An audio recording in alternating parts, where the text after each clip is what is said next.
हर हर महादेव। जय गणपति बापा मौर्य की। मौर्य भक्ति पथ में आप सभी का स्वागत है।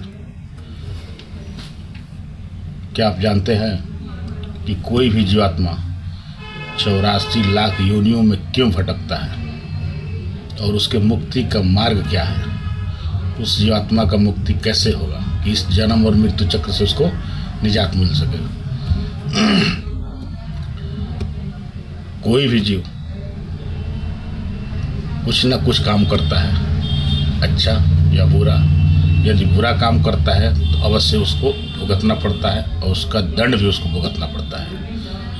और बुरे काम करने से क्या होता है कि उसको निश्चित भुगतना पड़ता है। लेकिन ये बहुत कम लोग जानते हैं या समझते हैं कि अच्छे कर्म को भी इंसान को भुगतना पड़ता है या किसी जीव को।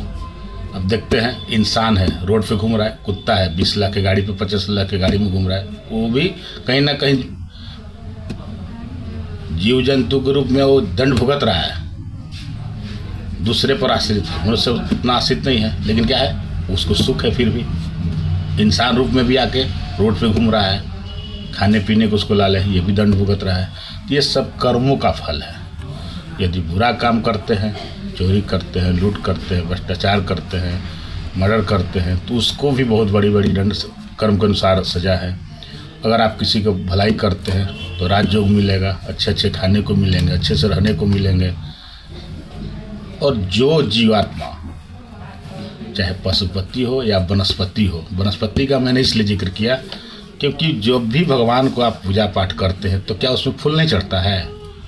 फूल चढ़ता है, फल चढ़ता है, तो कौन देता है? वनस्पति देता है। तो ऐसा नहीं है कि केवल मनुष्य ही पूजा करता है, जीव जंतु भी पूजा करते हैं, वनस्पति भी पूजा करते हैं। सबका मिश्रित रूप से, संयुक्त रूप से भगवान को पूजा पाठ में सबका सम्मिलित होता है, सब लोग करते हैं। सब जीव, सब में जीव है, सब जीव करते हैं अपने अपने तरीक़ा से। इसलिए अगर आप जीवन और मृत्यु चक्र से मुक्ति पाना चाहते हैं तो पहला काम आपको करना पड़ेगा कि जीवों के प्रति दया भाव रखिए और किसी भी जीव को आप कष्ट न दें, चाहे वो मनुष्य हो या कोई जीव हो, जंतु हो, कीड़ा हो, मकोड़ा हो। भरसक प्रयास कीजिए कि उसको कोई क्षति ना हो, या हो सके तो उसको बढ़िया करें।